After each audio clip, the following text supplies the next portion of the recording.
And we are live. Welcome, YouTube community. This is the Comic Book G-Spot, Robert Galvin. And here we go. And we are live. Now that is recording. Now it's playing in the background. Yep, you got to mute that on the YouTube thing itself there, Robert. Yeah. Not on the Google Hangouts. Just press the little mute thing in the box on YouTube. On the YouTube thing itself there, Robert. Not on the Google Hangouts. Just press the little mute thing in the box on YouTube. On the YouTube thing itself there, Robert. Not on the Google Hangouts. Just press the little mute. Why is it? It's repeating itself. Okay, I got it now. I think you did. There you go. Awesome. Now I'm just going to take you on. Throughout all the time. The echo. That was awesome. Okay. Trying not to have any problems. Anyway, no one's in chat, so we're by ourselves. That's all right. Not yet. Cheers, gentlemen. My special Cheers. Thank you for arriving at home. Comics of Builder, Sam Tangles Web, Yep. and we got Thorough Cabal. Hey, what's going on, everybody, man? It's Thorough Cabal, man, in the building, hot off the comic book block, like I always like to say. Here with a great set of guys, man. I'm definitely going to be enjoying this conversation. Going to be reviewing some great books. So looking forward to it, man. And Sam, Yes, there's a gentleman with wisdom. I try to be. Yeah, I try to bring the heat. So,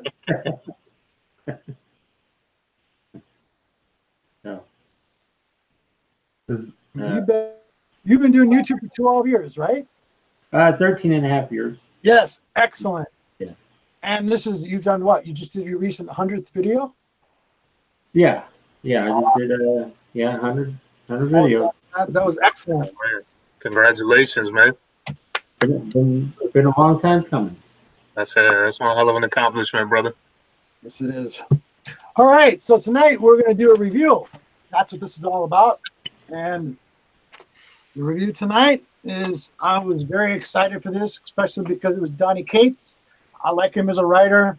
I think he's my favorite writer at the moment right now. They always change when our tastes change over the years. Yeah. But Donny Cates so far has blown this, out of the water. But this Silver Surfer Black, I'm really enjoying it. Now, if I'm not mistaken, it's going to be 6 or 5 parts total, or For Silver Surfer, Silver Surfer is supposed to be 6. 6, correct? Right. And then I read this. Now, unfortunately, I get my book orders come in like a week prior to everybody else getting their new stuff in. So it might be a little late. And then I got Guardians of the Galaxy Annual. And the reason why I did this review is also going to be on this book, because these are both cross-referenced a little bit in the story in this, because of the same characters. They're in here, basically. And then we're going to do, and my buddy Sam there. Yeah. I know you don't like DC. You're not reading it, just so you know what's going on. You read both of them, right? I did. Awesome. Okay. And what'd you think? Well, no, I just want to say, I think that it's a pretty good little story for DC there. A pretty good little story. It's like, I read Marvel Zombies, like whatever that was, 13, 14 years ago or something. This is kind of like that to me. Really? But it's we were talking about, they had the awesome art on the covers. No, those blow me away. Wow, those guys, they're knocking it out of the park on those covers. Right. But Thorough, wasn't that the zombie ones we were talking about years ago? That had the Marvel Zombies. Yeah, Marvel Zombies are done by Arthur Sidum. I read it. I wasn't a big fan of it. I have my likes and dislikes to Marvel. The same thing with DC. Sure. But yeah, to me, Marvel Zombies, unfortunately for me, was just one of those that I did not like at all. I thought it was horrible. So it is what it is. But hey, you got to make the best of it. But the art was good on those covers. Yeah, the art. Yeah, definitely, man. Sidum is a hell of an artist. We have Joe Ryan in the chat. Hey, buddy, nice to meet you. Loved your Instagram message today. Awesome about yourself. That was excellent. And then we got Joe 4771. Hello. Nice to meet you. Do anybody know who that is? Yeah, that's one of my boys right there, man.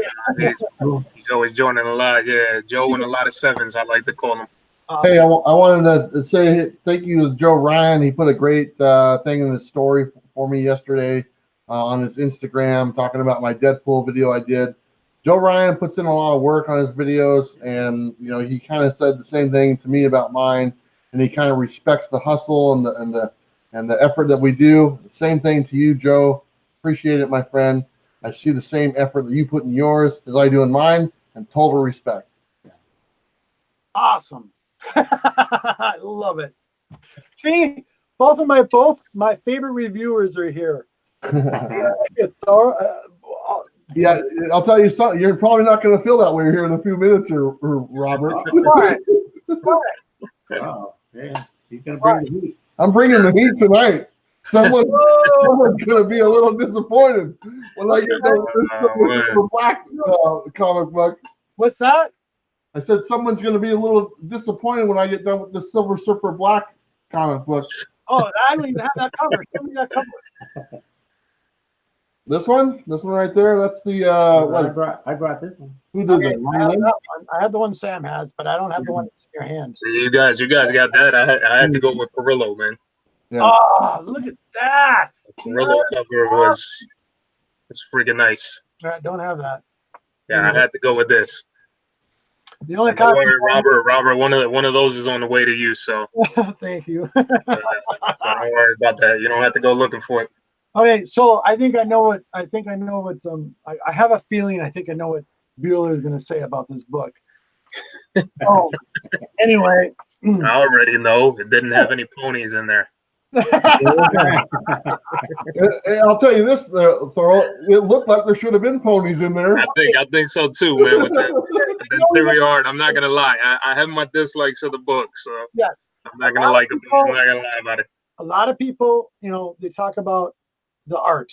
They're not real hip on this cover, And even to give you an example, did you guys? I'm gonna have to find the link and put it to this. I'll hook it to this one.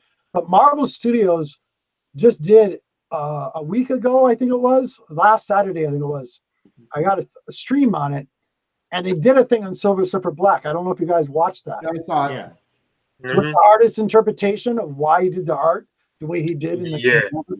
I respect that. That I like. Yeah, it's a little trippy, some of it, but you have to admit, this here, have you noticed this line? Have you read it word for word? Yeah. More people should read to this. This came out in 1968, people. Yeah. 1968, Sam Soapbox. You want to know what it's about? About bigotry, racism. And that was in 1968. Still pertains till now. Oh, what an important message. One of the reasons why the X-Men came into being. Exactly. And the same thing is, why have you noticed in some of the Marvel books, just as of recently, you'll see the same soapbox in it? Yeah. No. It's continuous. That message is still presented, which I really like. And then when you go to the back of Silver Surfer Black, and we have to realize this is only the first one. We don't know if the story is going to get any better. What threw me for a loop too was Donny Cates' little thing in the back, which was awesome. That was my favorite thing right there. Yeah. What's that? That was my favorite thing right there. Yeah, that was excellent. Big kudos for him for giving Stan Lee credit. Yeah. And I want your true, honest opinions. I myself, as a Nolan Rand fan, to make a remake of this story and what was presented to us, I really enjoyed it. Yeah. No, I'm gonna be in the same boat with you. I really enjoyed it. I love the beginning of it. Where he goes, he's like, some people call me Norad Rad, other people know me as Silver Surfer, but nobody ever really knows me by this name, and it's Death. I love that part. That whole beginning right there when he said that, I was like, that was awesome because it's true. Yep. That's what he did for Galactus. You know, he killed pretty much everything and destroyed everything in sight. So, you know, nobody ever really called him that. And this is the first time you actually hear it in the book. And I was glad to see that. But I'm not going to lie with you, Robert. I really wasn't too big of a fan of the art. Yep. The art was, art was killing me. Okay. Real quick, Sharon Brown, nice to meet you. Nice to see you in the chat tonight. And one thing I have to say, I have to stress like big time before we start getting the conversation here, and this is for the chat, everybody out in the community. One gentleman in particular, Comic Spectre, I respect his saying that he says every time on his videos, and the same thing goes for you gentlemen, you all know it, time is precious. And for you to come watch our stream and watch our reviews, it's much appreciated. And I hope you get some entertainment out of it. So big kudos to you guys. That's right. All right, going back to this. So what do you want to hit? Do you want to hit the story or the art? Because I think we have to divide this up into two different sections. Because the story is one thing, and the artwork is another. Because the artwork is a whole nother ball of wax, to be honest. Okay. So what do you want to hit? Let's go with the art, buddy. You go ahead. Okay. This is what I will say about the artwork, and this is my honest opinion. Not the artwork yet. Don't go artwork yet. Story first. The art. I got an explanation from the art.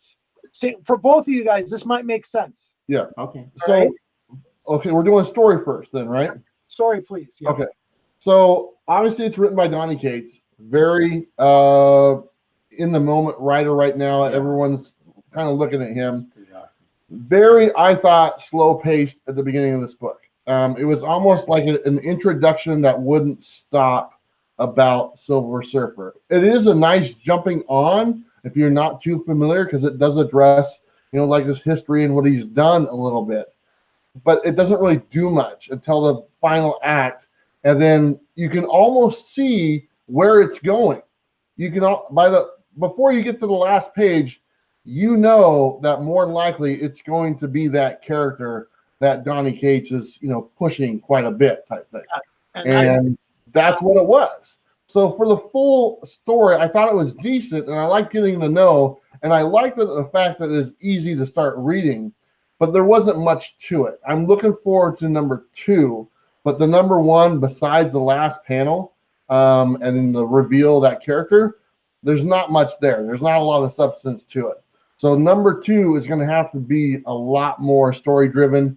And the reason why I'm there, I don't even know the reason I'm here reading this book type thing.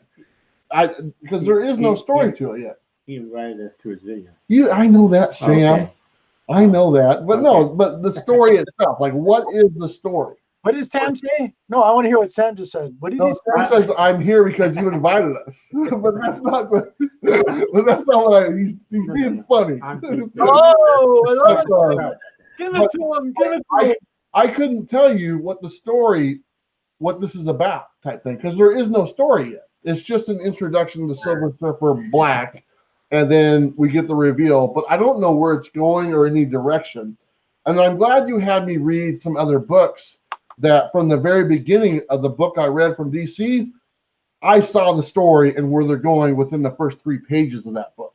Okay. Silver Surfer Black, totally opposite. I don't know where they're going with it. And if number 2 is not very good, or doesn't give me a reason to read it, then that will be the last one I buy. Yeah, and then that's a great thing. Yeah, that's a great thing. I mean, I'm gonna go along with Bueller on this. You know, I don't disagree with him because it was pretty much kind of just an introduction. And then that's why I said the only part that I really liked about it was when he said, you know, some people know me as Norrin Red, other people know me as Silver Surfer, but nobody ever really knows me as Death. When he said that, I thought that was awesome. I thought that was pretty much probably the best part besides the ending, because it's like you said, it was just one of those stories that you didn't know where they were taking it. It was just kind of, you know, just a giant introduction, and boom, let's end it with this, and this is where now it's going to start off at. I want to point out something real quick as well. There's a reason why this book was only $3.99 and it was a number 1 issue. and most number ones have always been $4.99 for Marvel books over the last couple of years. The reason why is because it's a small story. This isn't a double-sized book. It doesn't have extra pages. Correct. And they knew that ahead of time when they put this book out, that there's this first issue, there's not much to it. That's why it didn't garner that $4.99 cover price. I think Black Cat came out at $4.99. Oh, and that was a thicker book. Cat, I just read that pile of garbage just this morning. We don't want to go there. Oh my God, you guys! I read that and I was like, really? They made 75 different covers for Black Cat, and the story was shit. Yeah. I didn't want to read about a cat burglar. I really didn't. And it's like, oh, look at me, I'm pretty. I mean, I get it, but I'm like, really? And then she looked horrible without her costume on. That one picture they did of the artwork and the cover, I'm like, inside of the story, she walks into a mansion and she's like, acting all sexy. Oh, I can walk in, no problem. Look at me, look at me. And it's all set up because she's a cat burglar. Her face looked like she got hit by a Mack truck. And as soon as she puts the costume on, then she's different. The artist gets them right. And then he makes 75 copies, different covers for that book. Like I said, and I'm going to say it again, I'm going to say it to the community. Corporations think just sex sells, and apparently it does. If they make 75 covers. Sorry out there, I don't want to offend anybody. Oh, Miss D's in the chat, guys. I got a couple. Hey, Mrs. D. I heard those. I heard Bueller's. I want to hear Sam's because I got something to say when you're done. That's why you think, Sam? On the story? On the Silver Surfer first. Yep. Yeah. Well, I'd have to say, it was really cool to see how the Silver Surfer got out of that predicament there at the beginning. Correct. And also, I want to say that I thought it was really cool how Donny Cates kind of talked about how Silver Surfer he tries not to use his full power. He knows that he's got like all his power, and he's trying not to use it because he doesn't want to hurt people, but he realizes what he's done in the past, and I thought it was really, really deep, so. Damn, that's awesome. And that's awesome. See, ideas from different people, how they interpret a story. Yeah. The same thing. Okay, now, I said I liked it, but I didn't give you specifics because you guys gave all specifics on it. I'm feeling outnumbered. This is what this is about. Oh, aggressive relaxing. Nice to see you, buddy. Guardians 1. What did it say? What did he say there? Aggressively relaxing. He's up in the house, man. What's up? Yeah. And he said Guardians 1 disrespected Rad's space surfing ability due to bail out of the vortex, no problem. Even in the art, he doesn't look mad. Just disappointed this is happening to him. I do agree with that. I'm not gonna lie. So, Robert, what are some specifics about the book why you liked it? No, first, I'm going to give you the dislike. The number one dislike about this book. Okay? You want to know what that was? No. Sure. And everybody on the community? Okay, I'm going to turn the light on because I got to show you in detail. Whoa. Hey, a little bright. All right. Check this shit out. I always buy multiple copies of a book. Yeah. And that's just me. And I like to have a reader copy for this one particular reason. This is a brand new book. Yeah. Hands clean. I'm like, do I need to wear gloves all the time? Check this out. Yeah. Paper. Look at my fingerprints. Oh, yeah. Yeah. The ink rubbed right off. I barely touched the book. Yeah. And the ink is coming off the book. Happens to me. Really? Yeah. Really? So your gloves. Wearing gloves. Price tag, Bueller, Yeah. there's a reason for it. Yeah. Because for stuff like this. Yeah. I noticed it right away that book, especially that cover itself. Yeah. But this has been going on for far too long. It's like I got a Domino issue 8 months ago. I had the same issue that happened on a black cover. Yeah, their paper quality is not that great, man. I'm definitely gonna agree. And Joe Ryan made a comment too. He said, except on the $5.99 books. I definitely agree 100% with you, Joe. Yeah. Because that's usually the higher costing books are the ones that are made on better paper quality, printed a lot better than compared to the stuff that's $3.99. So Robert, there's got to be more than you just don't like your fingerprints on the book. Okay, I want to get some details about what you thought about the book. Okay, your guys' explanation of it is very sound and respected. That I can agree with totally 100%. Now, me as a fan for years, and I know you guys have been fan for years of the guy, of Nolan Rad and who he is, his whole background, genealogy, everything, you know, all the story arcs. This is kind of, and I get what Bueller's saying when he's saying it's short, sweet. Same thing too with Thoreau's opinion about it. This is for a new generation of people getting into comic books. Yep. And it kind of gives them a short introduction. Like, I totally agree with Thoreau when he's talking about the beginning of this. It basically, when you right here, is like a short summary of boom, boom, boom, boom. The whole history is like right there on the first page of him, you know, before it breaks off into the story. Now, the artwork, on the other hand, people have got their own thing. Now, I had Miss G read this. I was like, please, baby, can you read this before you actually see the stream? I want your honest opinion. You know what she said? What was that? Exactly what you guys said. It was okay. Yeah. Not impressed. She wasn't impressed with it at all. Now, getting back to the artwork. Okay, story. First, the story is what we're talking about. Yeah, do a story. Yep, story first. All right. Well, the reason I'm really curious about what you have to say, because I know you're a huge Silver Surfer fan, so I want you to go into detail a little bit. Oh yeah. I'm sorry. What thought. Real quick shout out to Burning Block. Is that correct? Yeah, Burning Block about 99. Nice to meet you. Thank you. Welcome to the chat. Hope you enjoy the show. It's going to be all over the place, but this is going to be a review show tonight with my brothers here.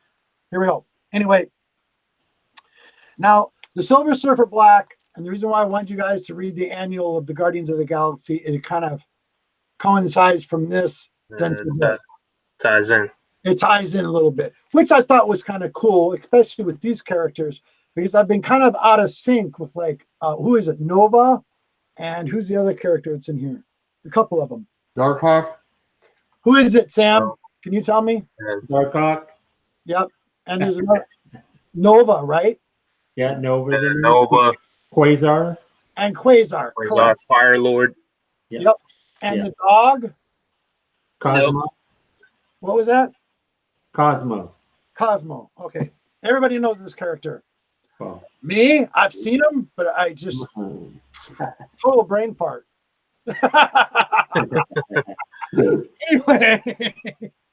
Anyway, I love the way they mixed it in with this. Now, annuals are basically what would they be considered? Like the best stories of the year are supposed to be.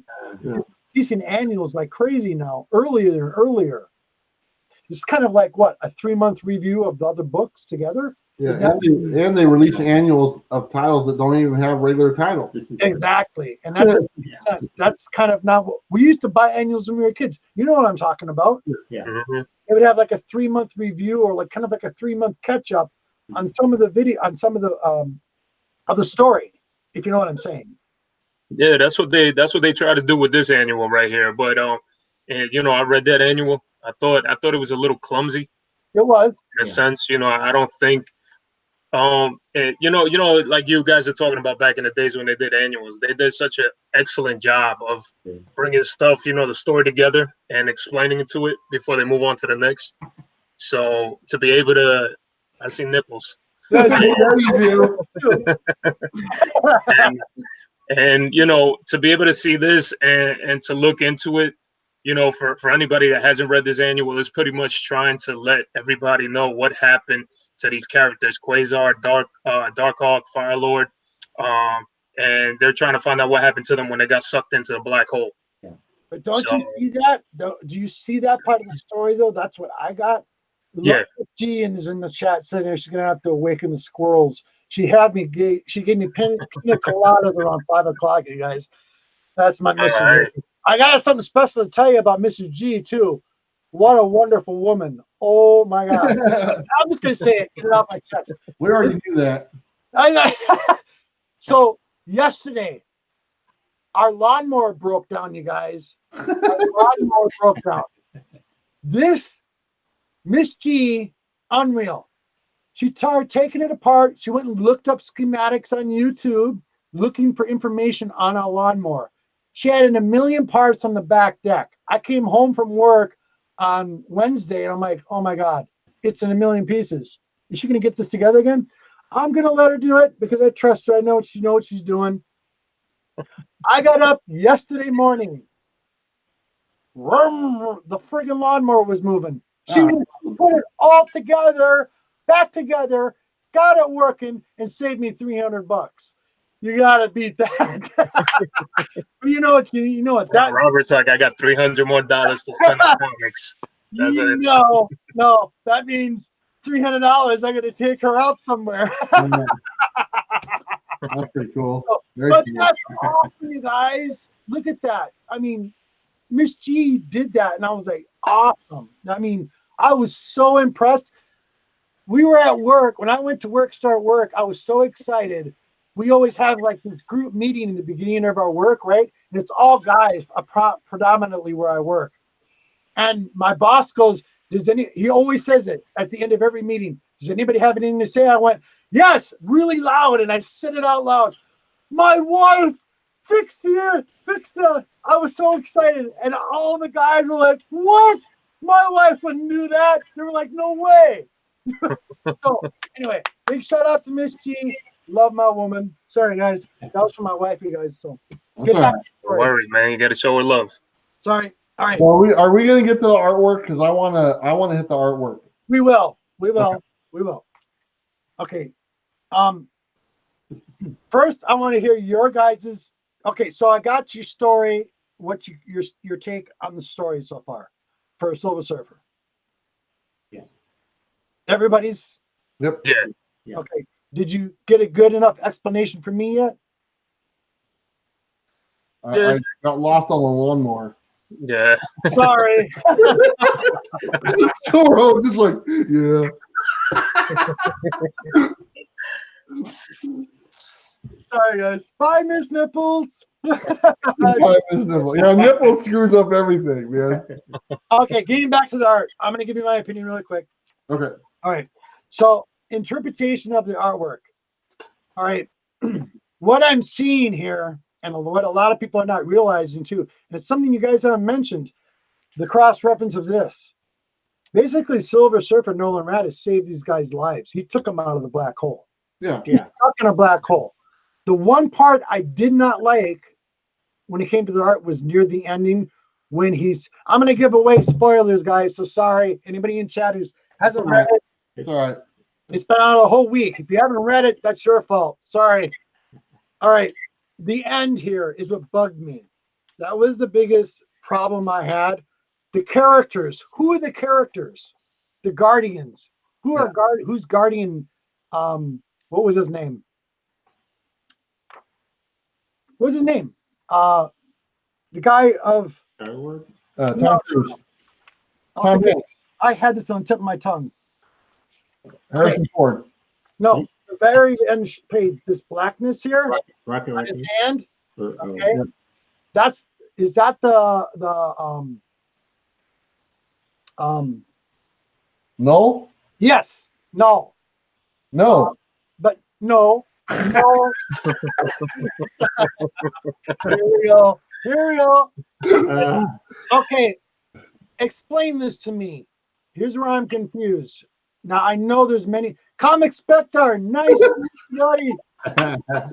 I have to keep looking to try you guys. My hero is here. Hey, buddy. Nice to see you. Thanks for coming, buddy. Okay. Getting back to this. Yeah, I can hear you guys laughing at me. That's okay. We're laughing with you, No, Robert. we're laughing with you, man. We're not laughing at you. All right. Okay. The Cenobite God, correct? The symbiote god. Yeah. Yeah. The one who created. He's like Venom, Carnage. Exactly. You gotta remember. There's so many symbiotes out there that. I'm saying. That's what's confusing. And I've had people ask me this, and this is what I want, because I know you got your knowledge, you guys, and this is why it's so important to tell people that out there. Now, why is it so? Okay, if he's a symbiote god, so does that mean the alien entity from what we've seen in the movies and what we've seen in the story arcs? Is that anything relevant of what's going on with the character, especially with the movies? Do you understand what I'm saying? I don't think the movies are there yet. I think the movies are so far behind as far as trying to reference this type of character into the movies. Yeah. I think we're looking at basic stuff in the movie area, like Venom or whatnot, you know. Venom, he's an alien. But like the symbiote thing, the goo or whatever you want to call it type thing, I think we're looking at a very basic entity in the movie area, and it's much more evolved on the comic book pages, especially now. And I think it's going to be a long time before they adopt any of that type of thing into the movies. So basically, us comic book fans, us geeks, got a lot more information. It's just like I always say, books are always better than the movie when it first comes out anyway. There's always more detail in the books. Yeah. So did I give you enough explanation? That's good. That'll work for me. But I want to talk about the art. Can I know real. Okay, so my art interpretation so far for this book, getting back to this. All right, from what I see, if you think of like kind of a retro 60 kind of feel, think of when this Nolan Rat came out. What was his first book? What was the date? Or come on, Sam, you're on the clock. Right, 1965 or something. 1965. What was going on in history in 1965? Hey. The hippies. Yeah. No fight. Love, war. What? No more war. Love, love, love. Right? Okay. This is kind of an interpretation of what I'm looking at here. Yeah. And also the other thing, going down the black hole and the way he's kind of like, he's liquefying because of a black hole. What I did like too was the science that they threw in there. If people were paying attention, you cannot see a black hole. Literally. Black hole sucks in all light. You would not be able to spot a black hole if you were looking at it directly. I know that because I'm a biggest. I love astronomy too. So, but an expert, they give that in this story. So they're actually giving you a little bit more in here. I know it's little tidbits, but let's think about this for a second. I'm happy they're bringing our character back, giving the younger generation something to digest. All right. Yes, there wasn't a lot of writing, a lot of reading in it. It was a very quick read, but I think that's the attention span of most of society, unfortunately, you know? Yep. Thank you, Spectre. Exactly right. Event Horizon. Actually, that was an excellent movie, too. Anyway, okay, so was that good enough for the art? That works, but can I go now? Go ahead. I thought I already did.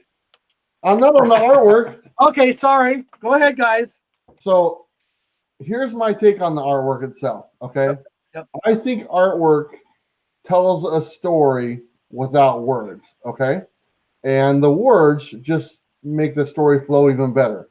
The artwork that is in this book, although I like the artwork, I don't think it tells a story. I look at this artwork and I see it as a picture in my living room.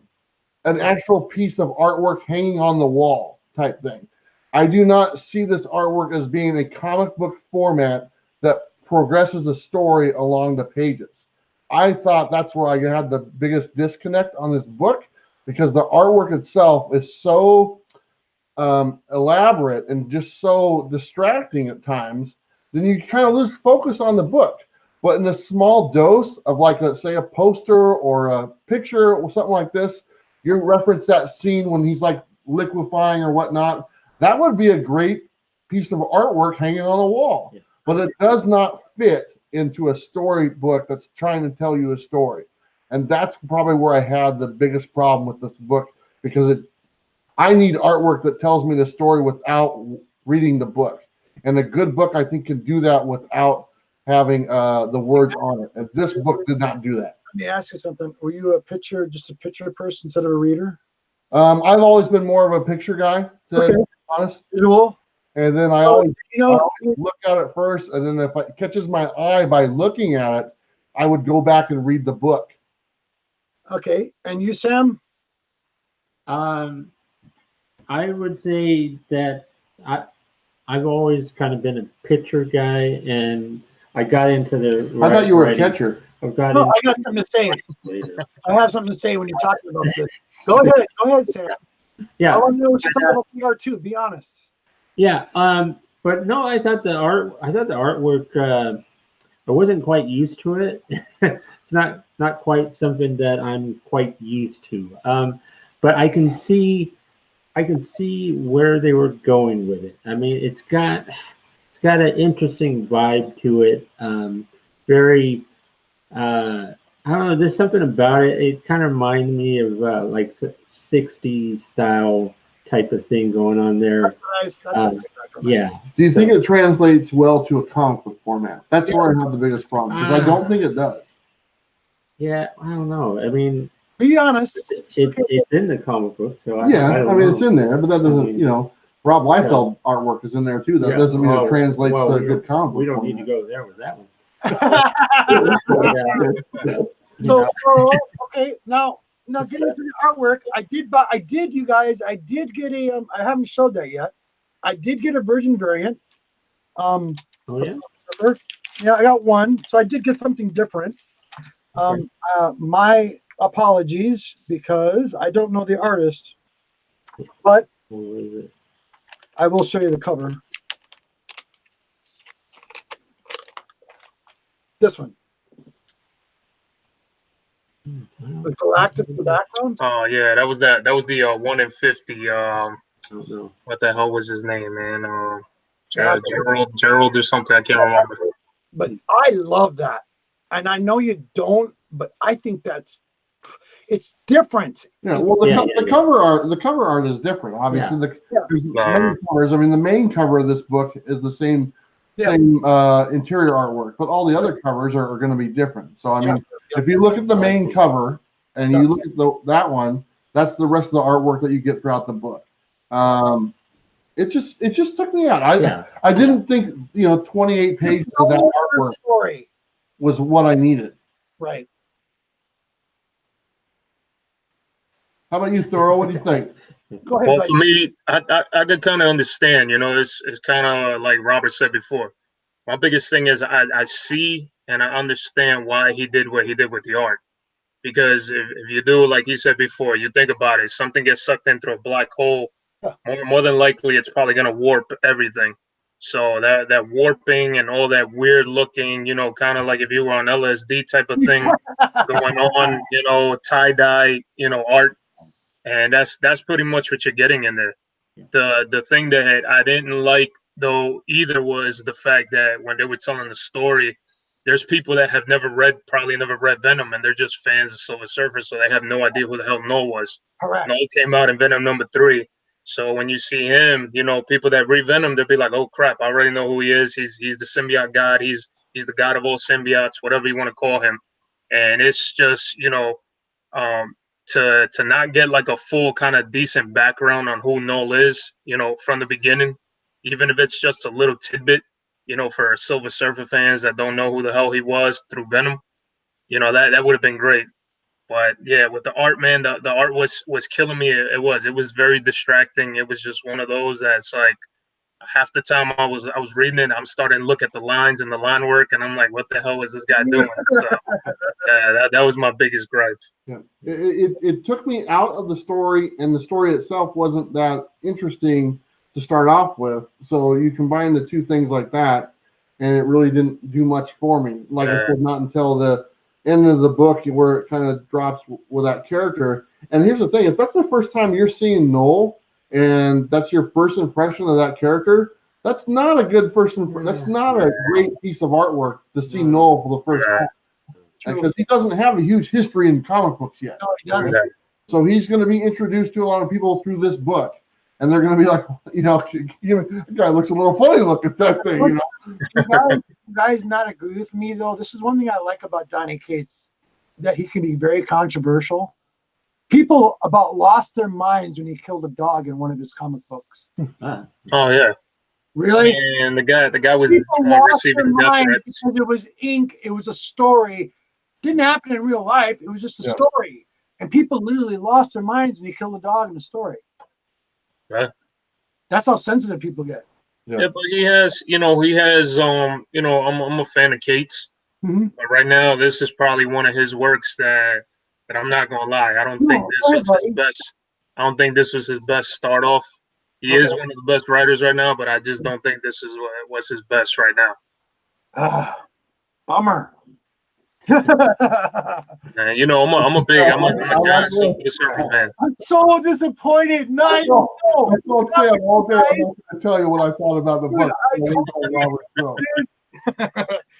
book. Listen, that's what makes us unique. We all have our different tastes. Right.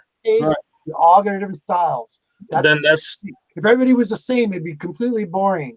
I respect your guys' opinion, totally 100%. But then that's the reason too why I tell people too, when I pick up comic books, I always pick up number one. If number one is kind of trashy, I'm like, all right, let me go number two. I did it with Major X. Yeah, give it an opportunity. I freaking hate the damn book. I can definitely tell you. I know Bueller loves it, but hey, I freaking hate it 100%. That's just one of the most awful books I've ever freaking put my eyes on or even read, and I hate it. I feel like I wasted several minutes of my life reading that crap. So I freaking hated it. I love what Joe Ryan just said in here. It said, it's like tripping Kirby to me. More psychedelic black light posters. That's pretty good. What was the other one? Yeah, that's a good. Makes baby Jesus cry in a what was it? In a merger with art. Spectre, that was awesome. Beautifully said. I love you guys. And then are we going to do like a final score of a 1 to 10 type thing on this book? Or I'm not doing no score with you guys. Let's get the score. I'm gonna give it.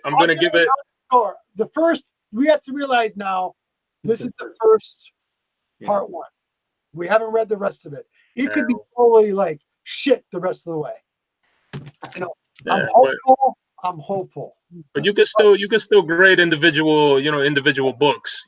That's always, I'm personally, I am going to give it a number. I'm going to give it a 5 out of 10. 5 out of 10. Go ahead, guys. Sam, what do you hear? Well, I believe that Donny Cates' writing and what I will break it down. Oh, yeah, break it down for you. I want the honesty. Okay, listen. When I read this book, it got me thinking about who the Silver Surfer is, what the character has been from the '60s all the way up, and what Stan Lee brought to him as a character. And this book kind of started to recapture some of that. And so I'm going to give it a 6. Okay. Much more than 5. We're going on a scale of 10. You know that, right? You built all that up and you gave it a D. Listen, Miss E, my love of my life, she gave it a 4. Oh. I basically forced her to read this today. She gave it a 4 out of 10. What about Bueller? Yeah. For one thing, I'm glad it's a limited series. Okay, that makes me more inclined to buy the next issue because it is a limited series. If it was going to keep on and the same artist and all that through book after book after book after book, I would not buy another issue.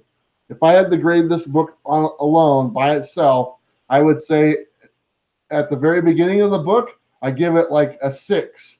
In the middle of the book, I give it a 2, and at the end of the book, I give it a 3. So you can figure that all out. I'm going to go with a 4. Grade. So add those up. That's hilarious. And I'm gonna have to disagree with Bueller though on limited series. Look at what Major X did to me. I can't escape it. I literally look through my collection. I keep finding the As damn soon as thing. that trade comes out, dude, I'm sending that your way. Okay. So my rating, I give it an 8. Give it an 8. I give it an 8. 8 out of 10. I'm giving Donnie Cates the benefit of the doubt. Okay. And like I explained before, different era, different time, especially now when we're talking about our technology and we're talking about everything else. Wow. Spectre, look what Spectre said. I gave it a 7. They're going to an extreme creative civilization with a book. I'm going to read them all and have a final verdict afterwards. Yeah. Spectre, I have to agree with you. Yeah, Robert, you might want to get Spectre on this show. It might turn out a little bit better than what's going right now. Okay, that was really long and dragged out. But it was fun. That was Yeah. fun. Oh, man.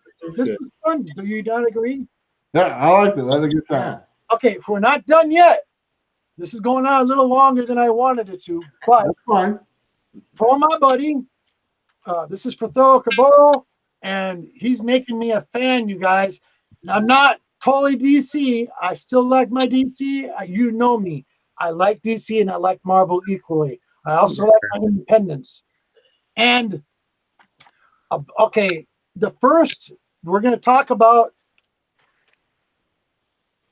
Ceased, issue 1 and issue 2. Yes. This is going to be the next review. My brothers on the panel tonight have read both of these, so they know what it's about. And something I want to say: this came out about a month ago? Am I mistaken? Yeah, number 3 comes out on Wednesday. It comes out Wednesday. I'll get it late again, of course. So the first one came out about a month ago, right?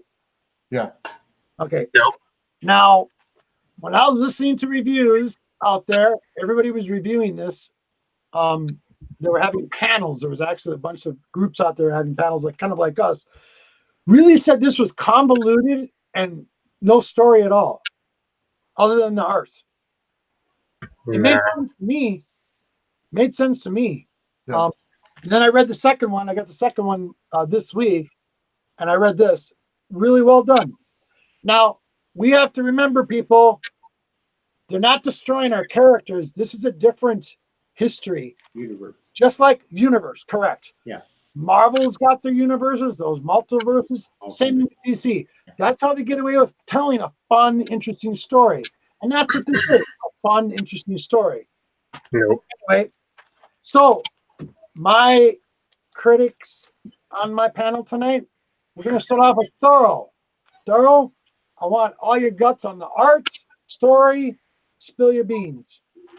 So altogether, I'm going to tell you right away, I love this book.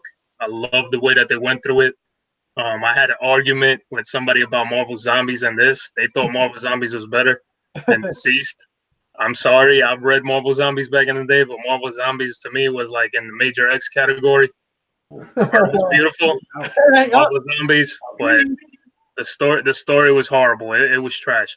But as far as Deceased, man, what I really liked is the way that they went about in presenting and how they turn people into zombies. You look at modern day, everybody. What does everybody do? Everybody is, just eyes are glued to their phones.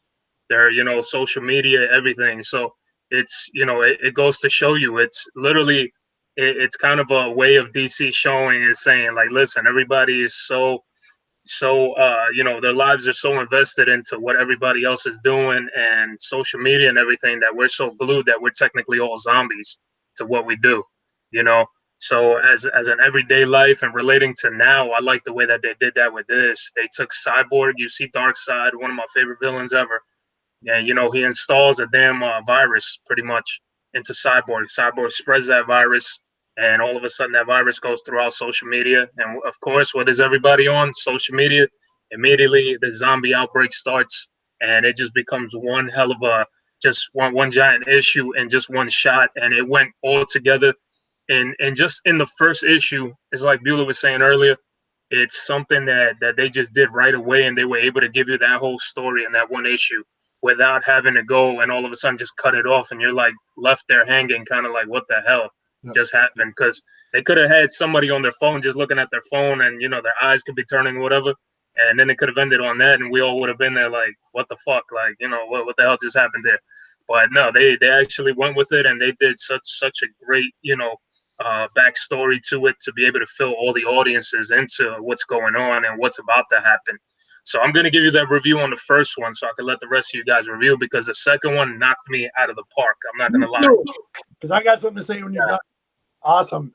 Thank you very much, buddy. Go ahead, Travis. So I'll just jump on the first one. And I got to tell you right off the bat, opposite opinion on this one as I did Silver Surfer. Like Thorough was saying, you're into the story 3 pages in. Yep. And you're already like, there's some stuff going down. It's not good, and it's devastating. Okay. And like within the first few pages, they're cutting out Cyborg's tongue. And I thought that was, you know, I was like, oh, cool. Cyborg, you know, is right there, and it introduces a bunch of the characters. It's got the villain in there that I like, the Dark Seed. Dark Side. Dark Side. Yeah. And one thing I liked about it was it got the families involved as well. Like it got like, you know, the sons and stuff like that, and Lois and everything. It was more like what's going on in, you know, down in you know, with Clark's parents or something like that, you know. So it was spreading so fast. Everyone was worried about their families type thing. Yep. And before you knew it, within like halfway through the book, 600,000 people were infected by this virus. Yeah. And it's such a great take on the fact that it's a media mobile device or electronic device type thing that transmits this virus. Because as soon as you hear something happening, what do?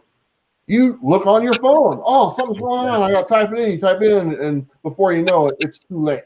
Okay? Yep. And it seems to affect them really fast. Now, on number 2, it kind of got a little bit more detail. Wait on the two. I'm just going to reference it real quick. Okay, go ahead. It got in a little bit more detail of how it spreads and what happens when the people have it, and how they spread it as well. So I thought that was pretty cool, because I thought that was a little, it wasn't covered as much in the first issue about, okay, once you're infected, then what type thing? Are you going to spread it to someone else or type thing, you know? So I like that they addressed that. But action from the very beginning, a story, I could sit there, and after reading the first issue, I was like, okay, I know what they're doing. I know what the consequences of this is. It's a world-changing event, and I know pretty much everything I need to know from the very beginning to kind of see where it's going to go, and I'm hooked, just like that, you know? It's all about the hook, and this book had a hook within the first few pages. So for that, I thought it was awesome. Yeah. Sam, go ahead, buddy. You know me. I don't read a lot of DC, but I gotta say that this was a very cool story. I enjoyed the art very well. It really gets you into the story really fast, and boom, boom, boom, stuff starts happening. So I enjoyed it though. Yeah. So I know you're not like a DC fan, but I mean, so you're not like connected with the characters that much. No. So take that out of the equation, obviously. Yeah. So just from a story point alone, if you're just reading a book and you don't know the characters, was this enough for you to get you going and invested into reading more issues? I have to say, yeah. Look at that. Yeah. We got a DC fan on their hands. I don't know about all that. But yeah, I tried to get your heroes. I know. That's what I want, though. I want that honesty, because, like Sam, I know, buddy, you're not a big collector, but it's cool to see something new. Yeah. Very interesting, and I do step out of a little wall and come and read stuff. Okay, now that's what I was talking about the first story arc, or first story part of the story, and Comic Spectre said it the best. He's in the chat. Thank you so much for being here, buddy. Joe Ryan says the book hooked him and he dug it. And Spectre says The incorporation of technology and new everything works together is killer. Really killing it, all of it. Correct. I hear that. And this is what I was trying to say. When I heard about this review a month ago from people who don't know what the story was about, they were like, it was convoluted, didn't make sense. Do you know what my first interpretation was when I heard those reviews? And I read it for myself, because I don't take reviews at first hand. That's our opinion. You know what I'm saying? We're having fun here, having our opinions about the book, because we're big collectors, we're readers too. So it's a big deal to us.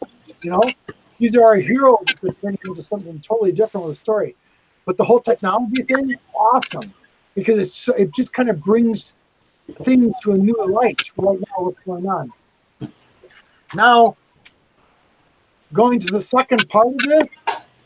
Oh my God! I'm not gonna. I want to give it away, but I'm like, it hooked me right to the end. I was like, what? You want to talk about cliffhanger? You guys, you got to go pick this up.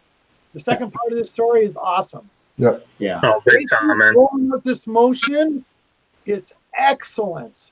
Excellent. I'm like, and the artwork is killer. Okay, on the first cover, how many did they make? 30? Yeah, there was. Yeah, there was a lot of them. Yeah. Like Store variants, the variant AB. About 30 or 40? Yeah. Yeah. I'm going to tell you something, guys. All you collectors out there, when it comes to this, all right, if you like the art, I don't care what variant it is. It's going to be the same story, different art cover. It's an excellent one, no matter what you get. Even if you got it for a quarter, it doesn't matter. Okay. Now, getting back to like what we were talking about earlier, the Black Cat. Oh my God. 75 different covers, Yeah. and the story was horrible. Yeah. Sorry. Okay.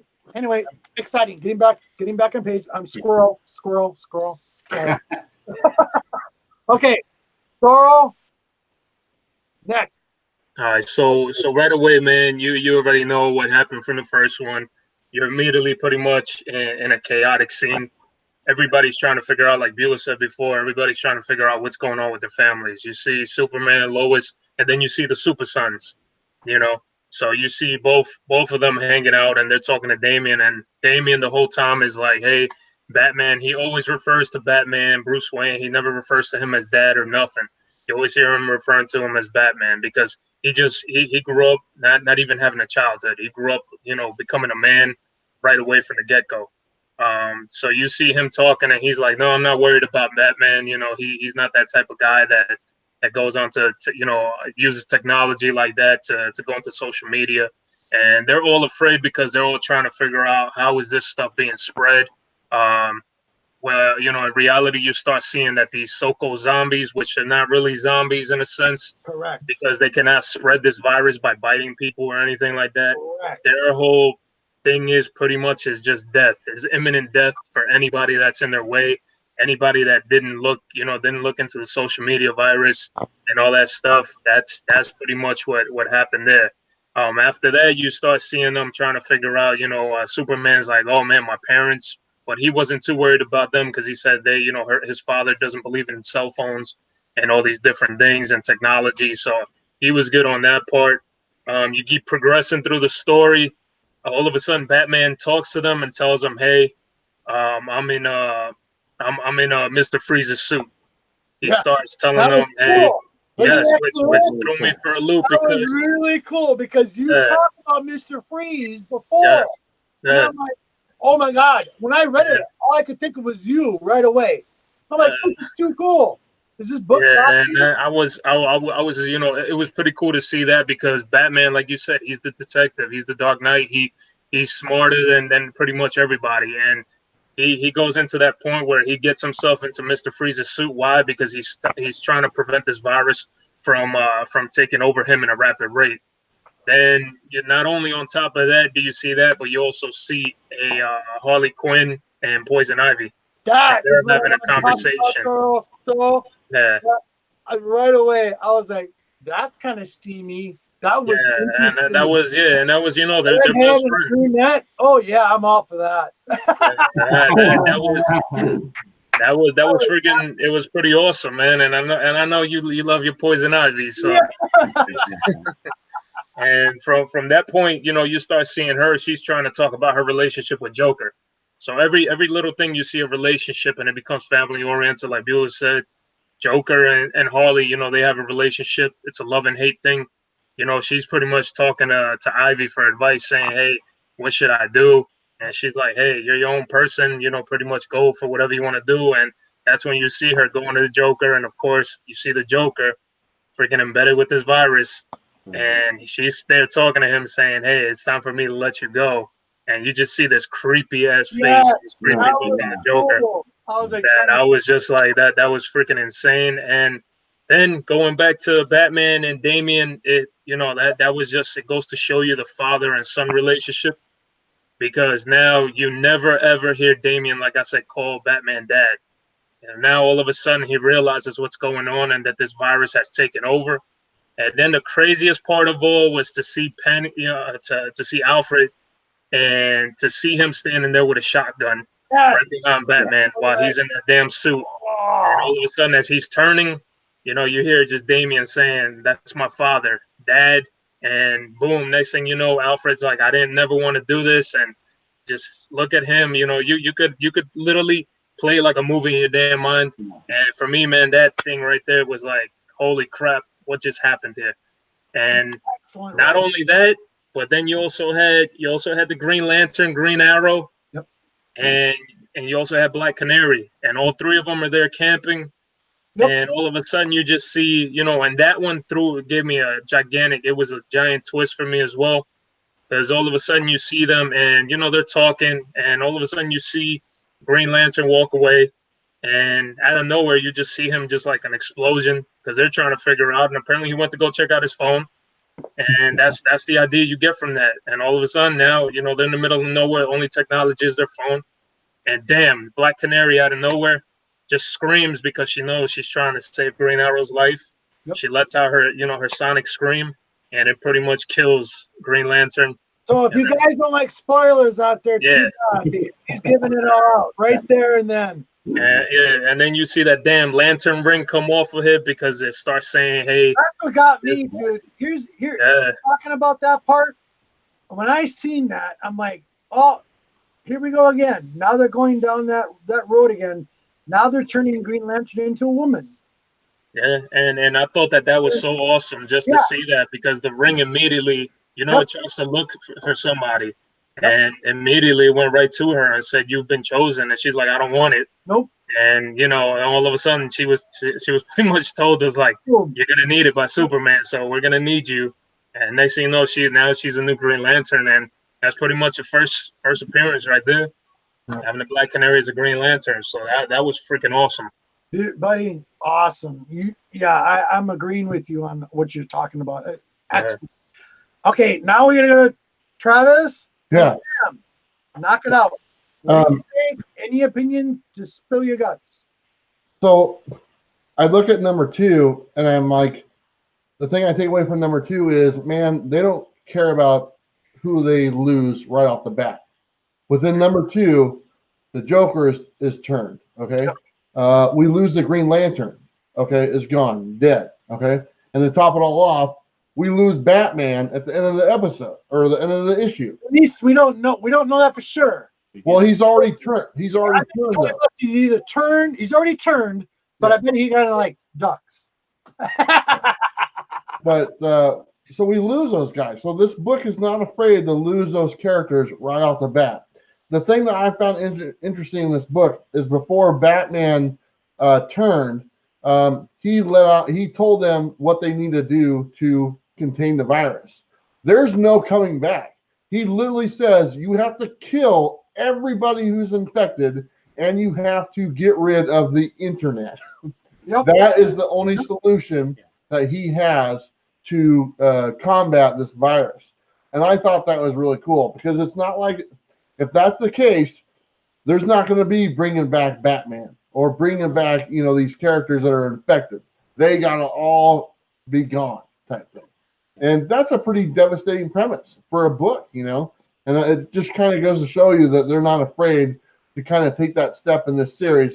Like we were talking about, it is a self-contained universe in this set, but it makes it for to be very entertaining. And I really enjoyed it. So I like this book. The ending, you know, with how things go down, it kind of leaves you on a cliffhanger, but I think it's safe to say that, like I said, Batman does turn. He's already infected. Okay, we know that for sure. Whether he gets killed or not, because it doesn't show that, we might find out in the next issue. But he's already infected, and by his own words, he's already said that he has to die. So if that's the case, we're going to lose a lot of people. Hello. Yeah. Look at that. His daughter's on. That's cool. Eileen.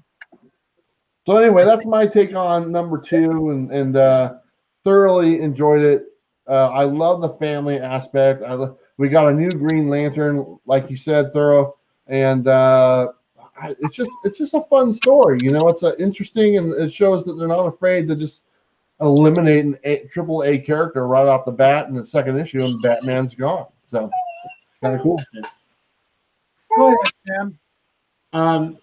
You know, I'm pretty blown away by the artwork.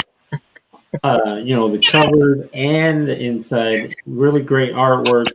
This is a pretty good story too. I mean, it's, you know, pretty awesome to see all these people like just turning into zombies, and oh man, how are you gonna do this? You gotta kill all these people, and this is pretty amazing stuff. And I gotta say, when this whole series is when this whole series is wrapped up, I may have to get the trade of it. Yeah. Well, I was trying to get to, and everybody out there in the community, I was trying to get Sam to read something a little bit different. I know he's not a DC person, but I think he really enjoyed it. Right? Big shout out to Sam, man. That's, you know. But I'm just saying I would like, I want the whole thing to come out, and I will sit down and I will read the whole thing, and I will give you a whole thing there. But it's kind of exciting though when you think about it. It's kind of like when we watch our shows on, you know, DC Network, Marvel Comics, whatever, Netflix. You know, you get those cliffhangers like this, and that's pretty awesome. By the way, anything new you guys are doing or watching on Netflix, or anything superhero related or movies you're watching? Listen, the one book that I will say that I've been preaching like crazy has been Daredevil by Chip Zdarsky. That's been a freaking amazing read, and it's been, I mean, nobody is literally paying attention to that book. That book is one hell of a read, man. I've been enjoying the hell out of it, and I'm one of those, you know, I'm down the middle. I like DC, and I love Marvel as well, you know, but I always go after the good stuff. I don't want to waste my time, and, you know, like I said, you know, you're reading something like Major X. I wasted my time on that. You just can't leave it alone, can you? Nah. Major X does not escape me, man. One of these days you're gonna see Rob Liefeld ban me for life. You're gonna haunt your memories. Mueller at his LCS to keep dropping in his box. I know. They had the damn freaking book in the middle, in between my stack. They actually pay for it themselves, and then they just give it to me just because they find it hilarious. And we all get what we deserve. I am. What happened? No. Bueller? Well, I couldn't hear you, Robert. What's up? Bueller and Sam, you guys, movies, comic book related, TV shows, anything like that? You know, just here the other day we watched over here. I watched the Spider-Verse movie. Oh, I haven't watched it yet. Yeah, I haven't watched it yet. It's very good. It's very good. Is it good? It's very good. Him in the arm. What's that? That's I don't know. I have a Twitch.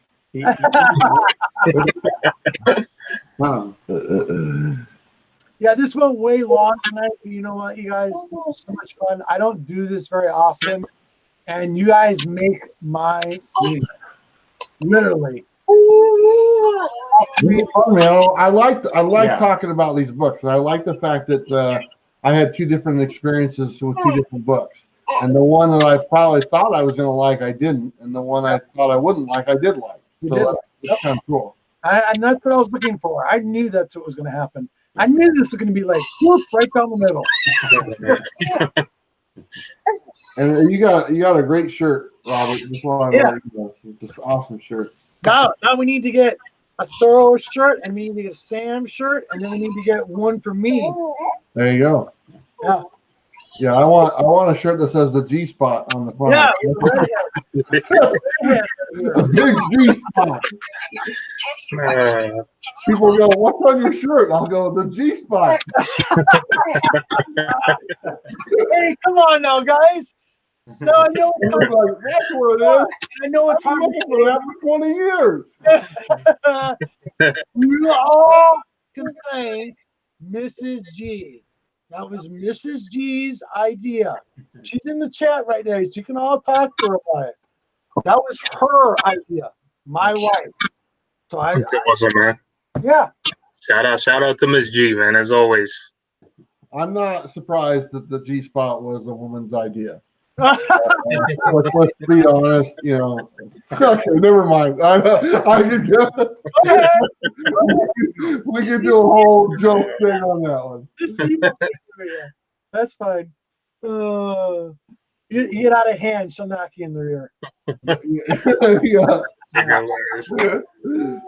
So my newest thing, I'm getting caught up on a few shows. And I don't know what it is. But the new one of the old I have a big queue of Netflix and stuff. I'm still thinking about the DC network. Are you guys do you guys think it's worth the money once a year for DC you should get? I haven't gotten it. I looked at it and kind of browsed through it and stuff, and it hasn't really intrigued me. And then I heard like they're canceling some of the shows already.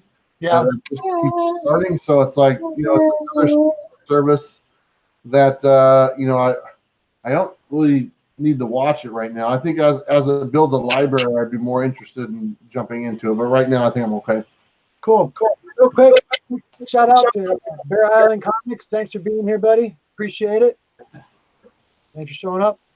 I think Comic Spectre is leading. Buddy, thank you, buddy, for coming. I really appreciate it. Thank you for your time. And like I said, this is Spectre's line. But I'm not feeling anything from Spectre. I respect him. He always says in his videos, if you haven't watched them, subscribe to all these gentlemen that are on this stream right now. Even in the chat, subscribe to each other. Seriously. All the more love for everybody. But Spectre always says it's something that always sticks with me for some reason. And I know all you guys understand what I mean. Your time is precious. And you come here, we've probably been on, what, an hour and a half? I don't even know how long we've been on. It's about three and a half hours, Robert. What's that? 3.5 hours so far. No, it hasn't been 3.5 hours.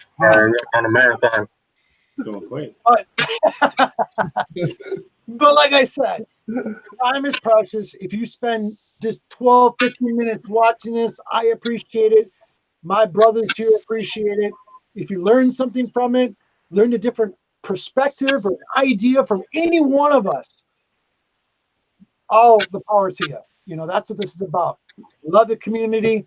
We love what we do. Is that good enough, you guys? Get it? Yeah. I can give or take.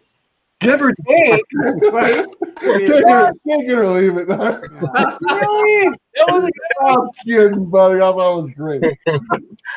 But time is precious. He's right. He's totally right. That is. Like, you know, you spend time in doing this. I mean, look at us. You're a daddy. Daddy. We're all daddies. Almost daddies. I don't know if Sam's got kids. No, I don't have kids. Sam, you're my daddy. Wow. Anyway, we're all raising our kids. We're raising our kids. All that. And we have this geeky hobby. We're into comic books, into stories, reading.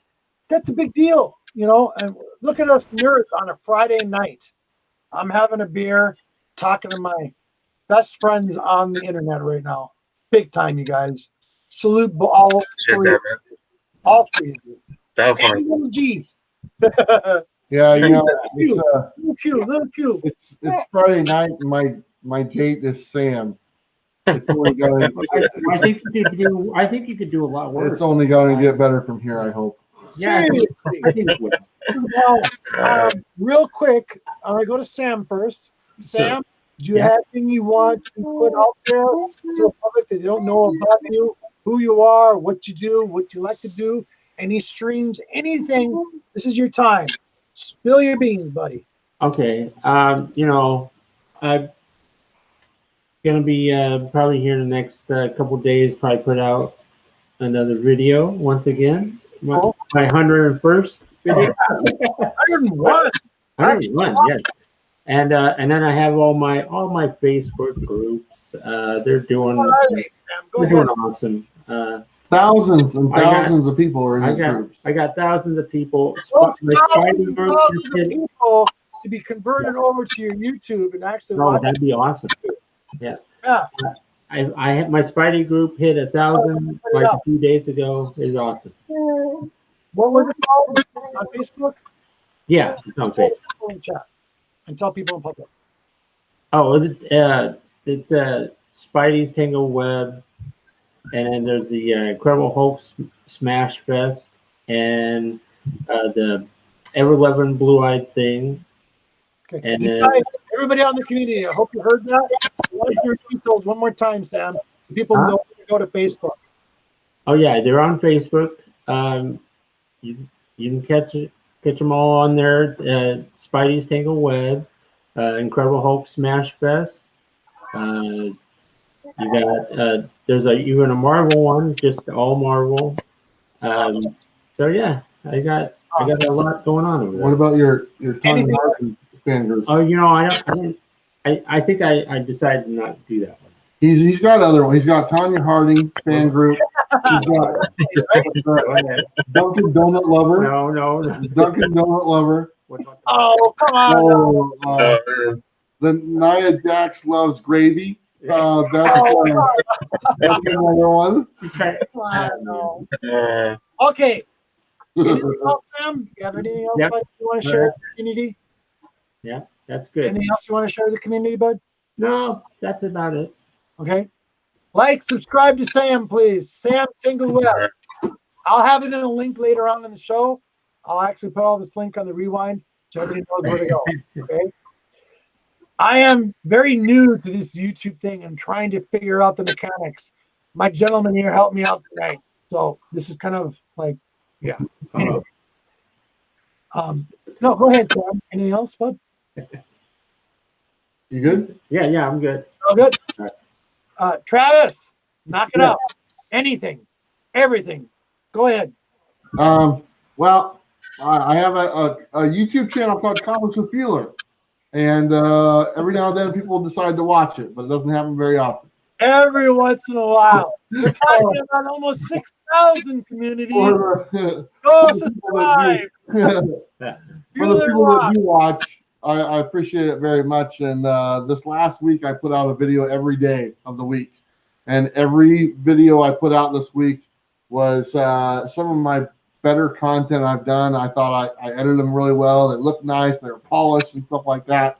And the last one I did yesterday, the Deadpool, just the keys video, one of my favorite ones I've done.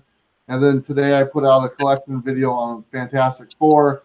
That was okay. I just kind of rushed that one, to be honest with you. But if you haven't checked out my channel, please do so. If you like what you see, please subscribe. I'm probably not going to do much stuff next week because my daughter comes into town on Monday. And I've got a bunch of stuff going on with the family. And next Saturday, I'm performing a wedding ceremony.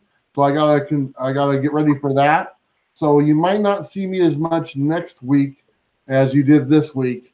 But that's where you can find me. And if you're interested in a Bueller box, there are some available now, and you can find those on eBay. And don't buy the fake ones. People are buying the goddamn fake Bueller boxes. I saw recently like 5 Bueller box fakes were sold last week. Okay. Tell them what to look for, buddy. All you gotta do is find the Bueller box that has my profile. It says Bueller's Bargains, and it has like the top rated seller and a bunch of history. That's me. The ones that don't have anything by them with no sell history or nothing, don't buy those. But yeah, Bueller box full of comics. I bought a bunch of books today. I bought 700 comics today, and they're all going into the Bueller boxes, and it's pretty cool. But that's about what I got going on. Sam's going to hang out with me tonight, and we're meeting another friend tomorrow.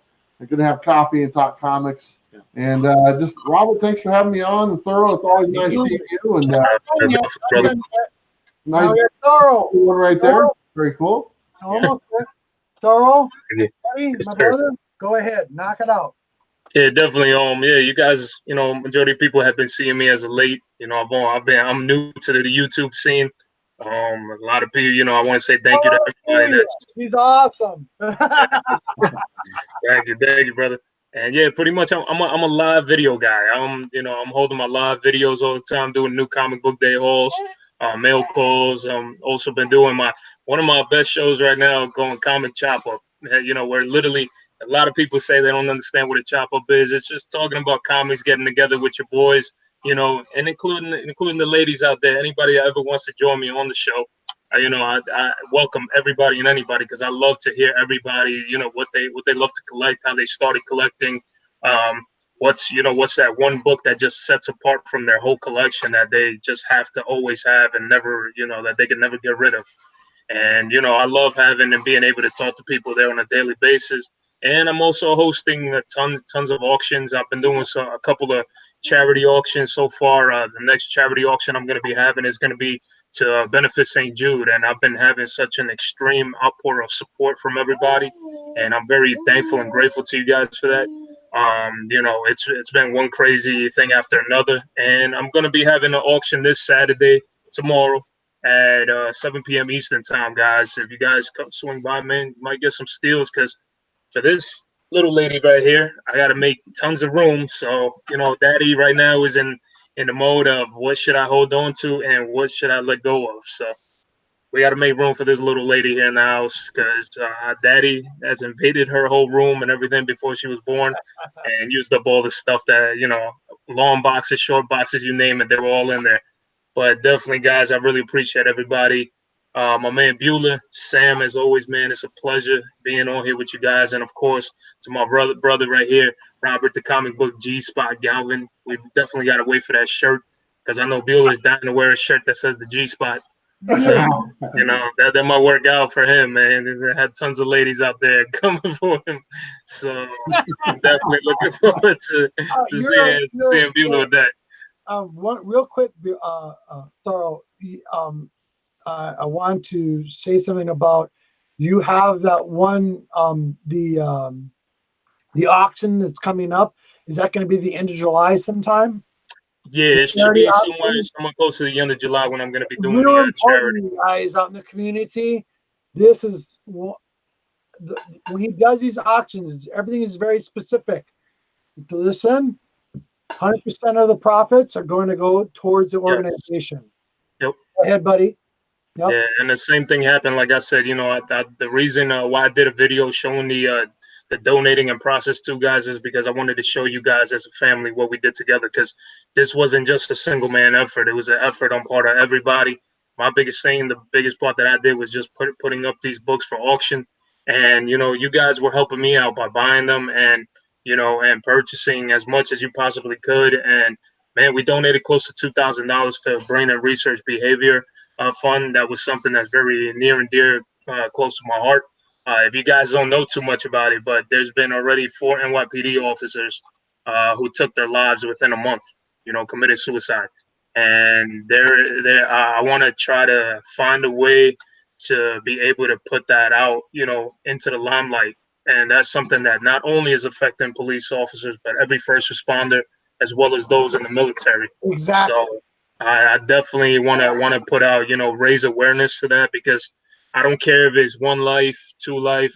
One life is way too many to be losing over something that, police departments, fire departments, all these places are literally losing focus on bringing that into the limelight and showing people that, hey, this is occurring within our first responders, even medics and things like that. And we have to look out for these guys, man. They're the ones that protect, they serve, you know, this country, you know, whatever state that you live in.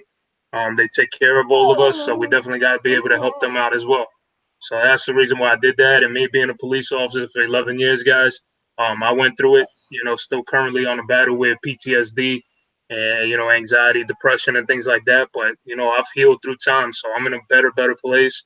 And I know there's so many other people just like me out there who are going through the same thing, and, you know, they're not talking about it. So definitely go get yourself some help, you know, ask for it. That's the best way, you know, to go about things. And definitely looking forward to so many other charities too. Well said, buddy. And I appreciate that very much. Thank you so much. I appreciate it. So I think we're going to call this a night. This is probably what, 2 hours? Like I said, my brother's here. Appreciate all three of you much. And just so the community knows, Bueller, Toro, Sam, when I was down, you were there to pick me back up, you know, in a lot of different ways. And I really appreciate you guys. And everybody out in the community, hope you had a good time. We're going to call us tonight. Have a wonderful night. This is the Comic Book G-Saw. And 1 second. Pony Power Hour coming soon. Throw Caboro, Saturday, 6 a.m. A long wait with Bueller.